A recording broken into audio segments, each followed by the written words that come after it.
Hello students and welcome back to channel Siraj Shaikh daily study. आज banking का lecture number second होगा जिसमें हम कवर करेंगे points of balance sheet. Start करेंगे आज का क्लास।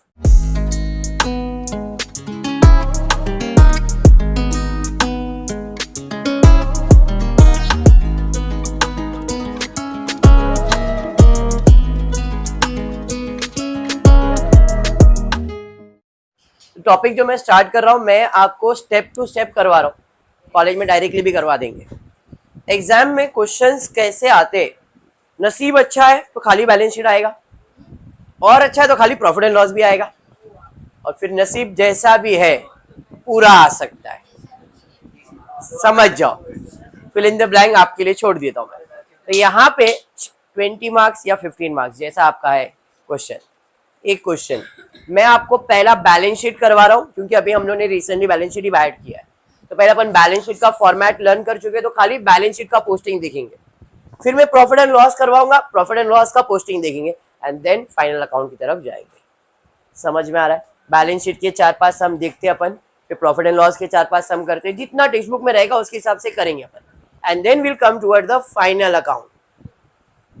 फाइनल अकाउंट का मतलब क्या है कि भाई फाइनल अकाउंट के अंदर प्रॉफिट एंड लॉस भी बनेगा और बैलेंस शीट भी बनेगा। बैलेंस शीट के भी शेड्यूल्स बनेंगे एंड प्रॉफिट एंड लॉस के भी शेड्यूल बनेंगे। जैसे कल मैंने आपको बैलेंस शीट का फॉर्मेट लर्न करवाया।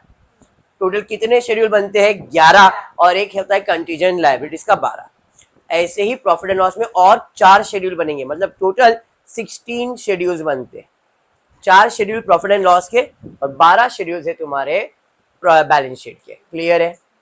जैसा ये वर्किंग बना है वैसे आपको और profit and loss add on करना है और इस तरह से पूरा फाइनल अकाउंट सॉल्व किया जाएगा।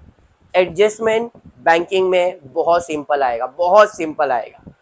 खाली इतना है कि ये लेंदी है इसलिए ऑप्शन में रहता है, और कोई रीजन नहीं है इसको ऑप्शन में रखने का। बाकी टीचर्स कॉम्प्लिकेट करते रहेंगे तो मे बी शायद इसका रीजन भी हो सकता है कि कॉलेज में समझा नहीं, ऑप्शन में रख दिया, वो भी हो सकता है। बट ट्राई करना कि जितना हो सके टॉपिक, अगर आपको इसके ऑप्शन में दूसरा कुछ मिल ही नहीं रहा है, कंपलसरी आया तो करना ही पड़ेगा। ऑप्शन में गुडविल आ गया, गुडविल शेयर्स का कॉम्बिनेशन आ गया, तो भाई ये टाइम कंज्यूमिंग है, वो टाइम कंज्यूमिंग नहीं है, वो प्रेफरेबल दे देना उसको। ठीक है क्या? चलिए फिर स्टार्ट करते हैं। पहला काम, जब भी आप बैंकिंग सम सॉल्व करें और बैलेंस शीट सॉल्व करें तो मार्किंग करेंगे कौन सा चीज कौन से शेड्यूल में जाएगा। शेड्यूल नंबर आई होप सबको मालूम है। पहला share capital 1, reserves and surplus 2, फिर deposits, borrowing, other liabilities. 5 schedule हो गए। Cash in hand with RBI, money at call and short notice, बराबर है। उसके बाद इन्वेस्टमेंट, फिर advance, fix asset, other asset, उसके बाद कंटीजेंट। चलिए क्वेश्चन रीड करते, देखते हैं क्वेश्चन क्या दिया है। क्वेश्चन दिया है from the following trial balance and additional information prepare balance sheet of Lakshmi Bank Limited, a scheduled commercial bank at 31st March 2018. चीजें दी गई है, amount in lakhs. Normally banks का जो भी अमाउंट रहता है वो अमाउंट इन लैक्स ही होता है। ठीक है, तो आपको कन्वर्ट करने की जरूरत नहीं है, जैसा दिया है वैसा ही लिखो। कन्वर्ट करना चाहोगे तो कुछ फर्क पड़ता नहीं है, बट बैंकिंग शेड्यूल और बैंकिंग रूल के हिसाब से हमेशा अमाउंट इन लैक्स ही लिखना होता है।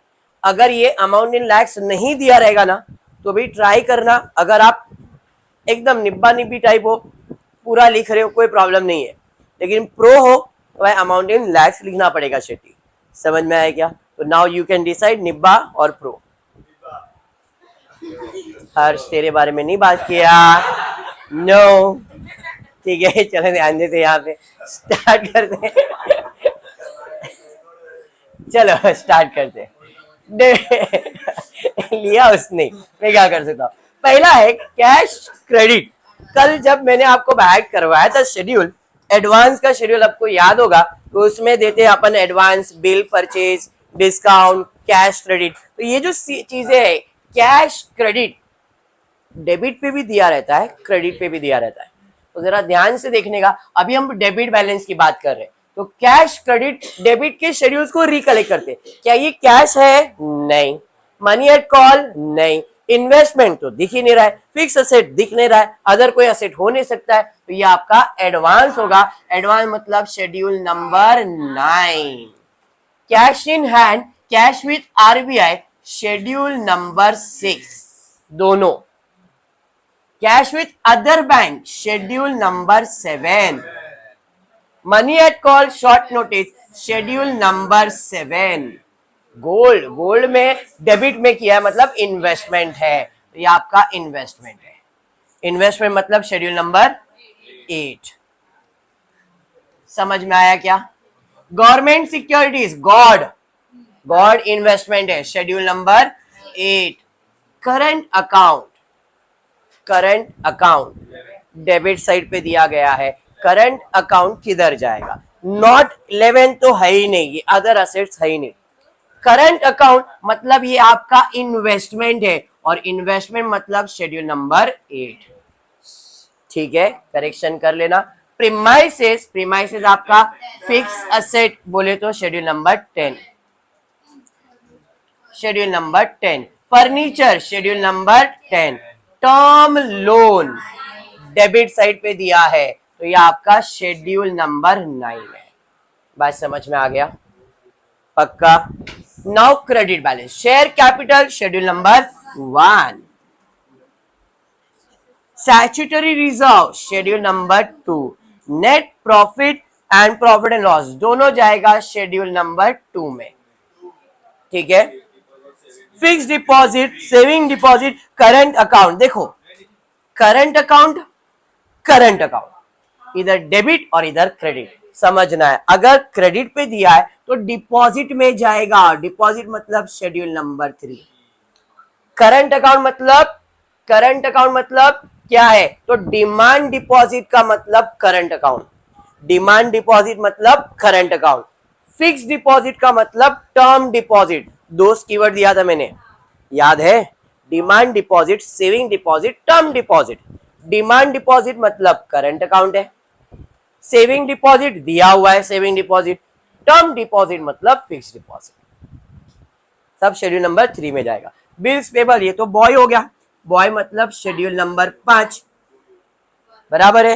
एंड बोरोइंग्स, तो बोरोइंग्स ये शेड्यूल नंबर 4। मार्किंग क्लियर हो गया? शान पक्का? Very good. चल एडजस्टमेंट देखते हैं क्या दिया। एडिशनल इंफॉर्मेशन में दिया है बिल फॉर कलेक्शन, कलेक्शन के लिए बिल पड़ा है, बिल कलेक्शन के लिए पड़ा है। Contingent liabilities, bill for collection. दूसरा एंडोर्समेंट, ऐसा कुछ भी वर्ड दिखा, advance endorsement, bill for collection, ये सब तुम्हारा क्या है? Contingent liabilities. बैंक के लिए ये सारी चीजें कंटीजेंट लायबिलिटीज है, पैसा आएगा नहीं आएगा भरोसा नहीं है, तो bill for collection is your contingent liabilities. Acceptance endorsement, अभी मैंने बताया एक्सेप्टेंस एंडोर्समेंट, ये सारी चीजें क्या है? कंटीजेंट लायबिलिटीज, तो भाई कंटीजेंट लायबिलिटीज में चले जाएगा। Yes, claim against bank, bank के अगेंस्ट एक क्लेम लगा हुआ है, अब वो क्लेम आ भी सकता है नहीं भी आ सकता है, क्या होगा? Contingent liabilities. समझ में आ गया? हाँ जी। फिर है depreciation charge on premises and furniture, premises और फर्नीचर के ऊपर एडजस्टमेंट है, भाई साहब को स्टार मार्क कर देते, बाद में देखेंगे करना क्या है। डन है? पक्का? अब करते हैं पोस्टिंग, स्टार्ट करेंगे। सबसे पहला क्या है? शेड्यूल नंबर 9 में कैश क्रेडिट, ये आपके शेड्यूल्स बने हुए, 9 मतलब एडवांस में चले जाएगा। क्या है? कैश क्रेडिट, कैश क्रेडिट कितना है? 1218, 1218.15, तो 1218.15।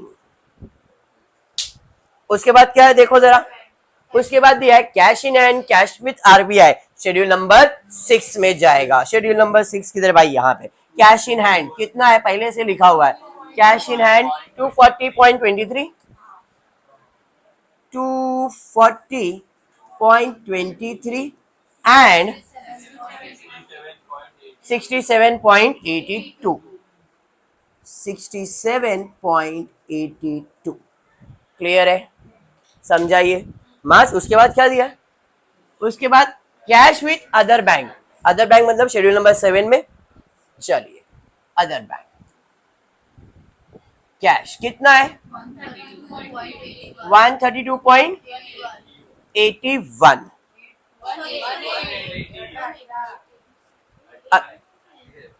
81। अच्छा बुक में देख लेते ना, टेक्स्ट बुक में क्या दिया है, कौन सा सम है मेरे को नहीं मालूम। हाँ कौन सा है, 81 है, बुक में भी 80। तो आपके करेक्शन अगर टेक्स्ट बुक में 18 दिया तो 81 कर देना, कोई नहीं। नेक्स्ट उसके बाद money at call and short notice. Money at call इसमें आ जाएगा मनी 3.18, यहां तक क्लियर है। उसके बाद 315.18 ना, उसके बाद गोल्ड, गवर्नमेंट सिक्योरिटीज, करंट, ये तीनों किधर जाने वाला है, इन्वेस्टमेंट में। चलिए इन्वेस्टमेंट में आ जाते हैं। एक सबर सबर सबर सबर सबर, गोल्ड कितना है 82.84। उसके बाद गवर्नमेंट सिक्योरिटीज कितना है 365.25। उसके बाद अभी यहाँ पे ना मैं करंट अकाउंट को शेड्यूल नंबर 8 में नहीं डाल रहा हूँ, करंट अकाउंट को मैं शेड्यूल नंबर 9 में ट्रांसफर कर रहा हूँ। सर क्यों ऐसा, इन्वेस्टमेंट भी तो हो ही सकता है, स्पेसिफिकेशन नहीं दिया है कि करंट अकाउंट में आपने इन्वेस्टमेंट किया, ऐसा कुछ बोला नहीं है। तो देखो करंट अकाउंट इधर भी था, करंट अकाउंट इधर भी है, मैंने लिखा था 8, लेकिन मैं इसको 8 में शिफ्ट नहीं कर रहा हूँ, करंट अकाउंट को मैं ट्रांसफर कर रहा हूँ एडवांस में। सर क्यों, जैसे लोग आपके पास डिपॉजिट देते हैं करंट अकाउंट में, वैसे आप करंट अकाउंट होल्डर को क्या दे सकते हो, एडवांस। करंट अकाउंट आपका लाइबिलिटीज भी है, मतलब लोगों ने आपके पास जमा किया है करंट अकाउंट के अंदर पैसा, तो आप उनको क्या दे सकते हो, एडवांस। इसलिए मैं उसे इन्वेस्टमेंट ट्रीट नहीं कर रहा हूं, उसे मैं क्या ट्रीट कर रहा हूं, एडवांस। दिमाग में बैठा, क्यों किस लिए समझ में आया, तो यहाँ पे करेक्शन कर रहा हूं मैं शेड्यूल नंबर 9 में। चलिए ठीक है, तो एडवांस का शेड्यूल कहाँ है भाई, एडवांस का है करंट अकाउंट। करंट अकाउंट कितना है 42। चलिए ठीक है, नेक्स्ट उसके बाद क्या है, प्रीमाइसेस कहाँ जाएगा, बट एडजस्टमेंट है। अब ये एडजस्टमेंट क्या होने वाला है जरा ध्यान दो, क्योंकि ये जो आपको दिया गया है वो टैली है, ये चीज टैली है। अगर मैं इसके कोई भी अमाउंट में चेंज करता हूं तो मेरा प्रॉब्लम टैली नहीं होगा if I don't give proper 2 effects. ये तो आपको पहले मालूम है 12th स्टैंडर्ड से, अगर आप एडजस्टमेंट के 2 इफेक्ट नहीं देते हो तो प्रॉब्लम टैली नहीं होता है। अगर एग्जाम्पल की मैंने प्रीमाइसेस का वैल्यू कम कर दिया तो उसका दूसरा इफेक्ट किधर जाएगा, प्रॉफिट एंड लॉस में। वो बनाया क्या मैंने, नहीं, मतलब मेरा प्रॉब्लम टैली नहीं होएगा। तो जब आप खाली बैलेंस शीट बनाते हो और कोई एडजस्टमेंट आता है तो ये अज्यूम है कि वो एडजस्टमेंट नहीं है, वो इंफॉर्मेशन है। इसका मतलब अपने को इसको प्रेजेंटेशन देना पड़ेगा। कैसे क्यों, तो वो बता रहा हूं। पहला है प्रीमाइसेस, कितना दिया है 133.55। प्रीमाइसेस कहां जाएगा, फिक्स एसेट में। प्रीमाइसेस कितना, प्रीमाइसेस 133.55। मैंने आउटर कॉलम में लिखा है, जगह कुछ छोड़ा है, एक्सप्लेनेशन देता हूँ खाली, इतना समझा है। वो अमाउंट को मैं चेंज ओंकार नहीं कर सकता हूँ, क्यों, क्योंकि अपने को टैली बैलेंस शीट दिया है और उसके अंदर कुछ भी अगर मैं प्रॉब्लम करता हूँ, कोई भी अमाउंट चेंज करता हूँ, प्रॉब्लम टैली नहीं होएगा। तो इसलिए अपने को उसके अमाउंट को भी चेंज नहीं करना है सर, लेकिन डेप्रिसिएशन देने का है, हम डेप्रिसिएशन देंगे, ठीक है। चलिए उसके बाद क्या है, फर्नीचर। फर्नीचर 95.18 सेम चीज इसके लिए भी मैंने किया, दोनों के ऊपर एडजस्टमेंट था ना, निकिता। उसके बाद क्या है, किधर जाएगा, टर्म लोन। भाई इधर जगह नहीं है, इधर लिख देता हूं टर्म लोन। कितना 1189.32, ठीक है। हाँ, एनी डाउट, चलिए ठीक है। Debit balance is done. देखो मैंने सारा अमाउंट डेबिट के शेड्यूल में ही लिखा है, कैश, आरबीआई वाला हो गया, इन्वेस्टमेंट हो गया, एडवांस हो गया, सब डेबिट में लिखा है। डेबिट का चीज डेबिट पे ही गया, टैली होने वाला ही है, ठीक है। खाली प्रॉपर से कैलकुलेशन करोगे तो टैली हो जाएगा। क्रेडिट साइड पे जाते हैं, पहला है कैपिटल, कितना है 297, कुछ लिखा है इसके साथ। शेयर कैपिटल में 2970,000 equity shares of 10 etch fully paid, मतलब इतना ही मेरा ऑथराइज कैपिटल ही रहेगा, इतना मैंने इश्यू किया रहेगा, इतना ही सब्सक्राइब हुआ रहेगा और इतना ही कॉल्ड अप रहेगा। तो इसका कीवर्ड था Amitabh is called, if you remember. तो अब मेरे लिए लिखना का है कॉल्ड अप कैपिटल में कितना, 297.00। समझा? नेक्स्ट उसके बाद क्या है, स्टैट्यूटरी रिजर्व कितना है, वेरी गुड, 346.50। सर इनर में लिख रहे हैं आप, क्यों ऐसा? सबर है तो बताऊंगा, नहीं है तो कुछ नहीं कर सकता। आ जाओ बॉस, पढ़ा दूंगा। आगे net profit for the current year कितना है बॉस, 225। इधर ध्यान देते बेटा, प्रॉफिट एंड लॉस दिया है, मैं उसको थोड़ा अलग लिख रहा हूं। इधर ध्यान देना शेट्टी, फिर बाद में पोल खुल जाएगा। Profit and loss 225.00। मैंने उसको यहाँ पे लिखा नहीं है, मैंने अलग से लिखा है क्योंकि कुछ एक्सप्लेनेशन देने का इसलिए। ठीक है, आगे बढ़ते। उसके बाद क्या है, ओपनिंग बैलेंस कितना है, 618। Profit and loss 618। फिर ये नहीं लिखा आपने, वो लिख दिया, उधर स्पेसिफाई था। देखो अगर ध्यान से, net profit for the year before appropriation and profit and loss account opening balance.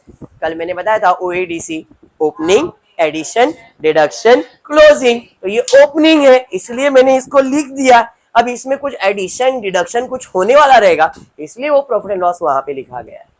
समझा आपको? हाँ, प्रो बन जाओगे। अभी क्या नया नया है, पहला। चलो आगे बढ़ते हैं। आगे क्या दिया है, fix deposit, saving deposit, current deposit. उनका किधर जाएगा, डिपॉजिट के अंदर। जान भी ध्यान दे बेटा, सबका पहला है। डिमांड डिपॉजिट कितना है, देखो डिमांड डिपॉजिट मतलब शेट्टी, डिमांड डिपॉजिट मतलब करंट अकाउंट। करंट अकाउंट का कितना अमाउंट है, 718। सेविंग डिपॉजिट 67500 और टर्म डिपॉजिट मतलब फिक्स डिपॉजिट 77550। ठीक है, यहां तक पक्का समझा? चलिए ठीक है। और क्या बच गया देखो जरा, बिल्स पेबल कहां जाएगा, अदर लाइबिलिटीज, शेड्यूल नंबर 5 में यहाँ पे बिल्स 0.15। उसके बाद क्या बच गया, borrowings from other bank 165। Very good. Praneet जाग रहा है, कोई प्रॉब्लम नहीं प्रणीत। 165.0, डन। कुछ नया तो था नहीं सर, एडजस्टमेंट बाकी है। चलो पहले एडजस्टमेंट फिक्स एसेट का कर रहे हैं। डेप्रिसिएशन कितना दिया है, प्रीमाइसेस का डेप्रिसिएशन कितना दिया है, 1,10,000। 1,10,000 डिवाइड बाय 1,00,000 करो पहले। तो 1,00,000 क्यों कर रहे हैं, अमाउंट इन लैक्स लिखा है ना आपने, तो डिवाइड बाय 1,00,000 करो, कितना आएगा 1.1। अरे हाँ, मास बराबर मास बराबर है।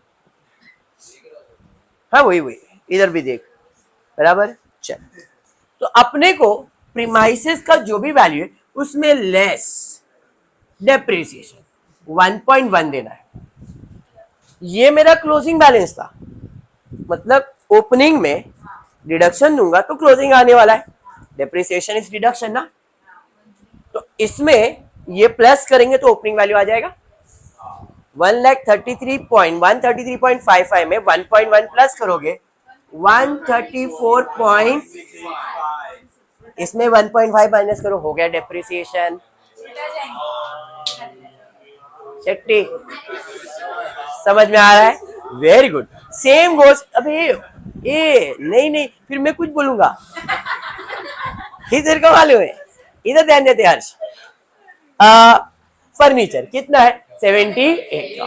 क्या है, सब लोग देखते वीडियो, फिर उसमें एस हो, पी हो, क्यू हो, आर हो, कोई भी देखता है, समझ जा दो। 78,000 डिवाइडेड बाय 1 लाख करेंगे 0.78।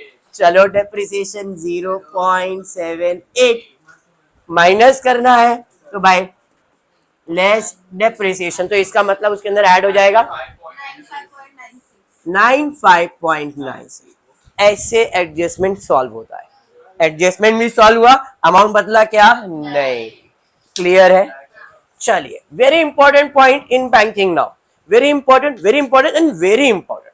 बैंक अपना बिजनेस करने के लिए पैसा रखता है और बैंकिंग रूल कहता है कि जब भी आप एक अकाउंटिंग ईयर क्लोज करोगे और जो प्रॉफिट आएगा उस प्रॉफिट में से 25% अमाउंट स्टैट्यूटरी रिजर्व में ट्रांसफर करने का। क्या बोला है? बैंक कहता है कि हर साल हम जब भी अकाउंट क्लोज करेंगे हमको प्रॉफिट होएगा और जो भी प्रॉफिट होएगा उसमें से 25% प्रॉफिट किधर ट्रांसफर करने का? स्टैट्यूटरी रिजर्व में। इस साल बैंक को कितना प्रॉफिट हुआ? 225 लाख्स। इसमें का 25% निकालो तो इसका 25% वैल्यू कितना आ रहा है देखो जरा, 56.25। मतलब 225 में से 56.25 किधर जाएगा? स्टैट्यूटरी रिजर्व में। बाकी किधर जाएगा? Profit and 168.75। अरे समझा? तो स्टैट्यूटरी रिजर्व ओपनिंग इतना है, ऐड एडिशन में क्या एडिशन किया? Profit and loss. कितना एडिशन किया प्रॉफिट एंड लॉस का? 56.25। पहले 20% था, अब 25% चल रहा है और ये आपको हर सम में करना पड़ेगा कंपलसरी, वो भी करंट ईयर के प्रॉफिट का, ओपनिंग का नहीं। करंट ईयर का प्रॉफिट दिया है उसका 25% निकालने का और वो 25% किधर ट्रांसफर करने का? Statutory reserve. बात समझा?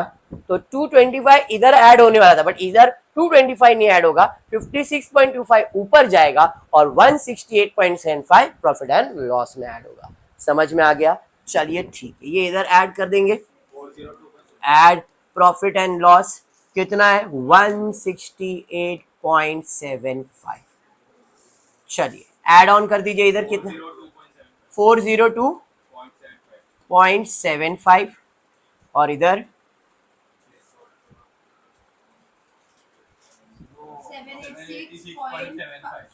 0.7। अब आपके कैलकुलेटर का कमाल है, मेरा कुछ भी काम नहीं यहाँ पे। आप अगर अमाउंट रॉन्ग करोगे प्रॉब्लम टैली रहेगा, अमाउंट राइट नहीं करोगे प्रॉब्लम टैली होगा। एक एक करके शेड्यूल का टोटल लेते जाएंगे। पहला शेड्यूल इज वेरी सिंपल, 297। इसका टोटल ले लो 1189.50। इसका टोटल ले लेंगे। बोरिंग्स का टोटल अगर बेवकूफ लोग ने किया रहेगा तो रहेंगे कुछ, इसका भी टोटल कोई करेगा तो बेवकूफ ही रहेगा। 2268। बाकी तो इधर हो गया। बोल दे शेड्यूल नंबर 10। 22873। कौन सा? 6 का 308.05। 447.99। इधर 44809। परफेक्ट। इसका टोटल 244.9.47। बाकी सब हो चुका। अभी ये आपका वर्किंग था, अब ये शेड्यूल का आंसर आया वो आपके फॉर्मेट में फिल इन द ब्लैंक करना है। शेयर कैपिटल है, वर्किंग नोट नंबर भी साथ में आ गया उसका। रिजर्व्स एंड सरप्लस है 1189.50। फिर 2230.68। बोरोइंग्स है 165। 0.15। बोल बेटा क्या हो गया? करंट अकाउंट कोई नहीं, मैंने क्या बताया, इंफॉर्मेशन मिसिंग है। अब करंट अकाउंट में हमने पैसा रखा है, एडवांस दिया है, मालूम नहीं है ना, कोई नहीं आएगा, टैली होएगा बेटा, टेंशन मत ले। आगे अब इसका टोटल ले लेंगे, ठीक है ले लो। 388 एक दिन अच्छे से, कोई प्रॉब्लम नहीं, कोई गाय नहीं, यहाँ पे 8 है। हाँ बोलो जो भी कर रहे हो। 3882.33 ऐसा मेरा अजम्पशन जो है। रुकू, अच्छा कोई नहीं, जब तक मैं इधर का टोटल कर लेता हूँ। कैश एंड कैश बैलेंस का टोटल है 308.05, इसका है 447.99, 448.09, 2449.47 और 228.73 डैश 388 समझ में आ गया, होएगा टैली। इतना तो कॉन्फिडेंस रखो कि आप में इतनी कैपेसिटी है टैली करने की। खाली लॉजिक ये कि भाई ये जो चीज दिया है, ये देखो बैंकिंग है ना, तो आप लोग डर के मत सॉल्व करो, आपको इतना मालूम होना चाहिए यही चीज को मुझे पोस्ट करना है, इसको डेबिट में लिखना है, इसको क्रेडिट में करने का। ये टैली है तो वो भी टैली होने वाला ही है। बात समझ में आ रहा है? टोटल है आपके पास, समझ में, खाली इसका पोस्टिंग किया आपने, कुछ नहीं किया है। क्लियर है? पक्का समझा? इस तरह से अपन बैलेंस शीट के सम्स को रेफर करेंगे, पहले बैलेंस शीट कवर करेंगे, देन प्रॉफिट एंड लॉस। ठीक है, आज इतना ही करते। होपफुली वीडियो पसंद आया तो प्लीज वीडियो को लाइक कर देना, फ्रेंड ग्रुप में शेयर करना। कंटीजेंट लायबिलिटीज का, अच्छा एक मिनट, कंटीजेंट लायबिलिटीज का जो भी अमाउंट है वो आप कंटीजेंट लायबिलिटी के शेड्यूल में डालो और उसको इधर नीचे लिख दो, वो आपके टोटल में आता ही नहीं है। समझ में आया? वो प्रेजेंटेशन के लिए। फिर तूने वापस से बोला कुछ नहीं बोलता, चलो जाने दो। और क्या, एसएससी का प्यार नहीं है ना हर्ष का, इसमें सिर्फ एस और पी आया है। चलो ठीक है, बस आज के लिए इतना ही करते हैं। होपफुली वीडियो पसंद आया तो प्लीज वीडियो को लाइक कर देना, फ्रेंड ग्रुप में शेयर करना, चैनल को सब्सक्राइब करना। Thank you for watching the video.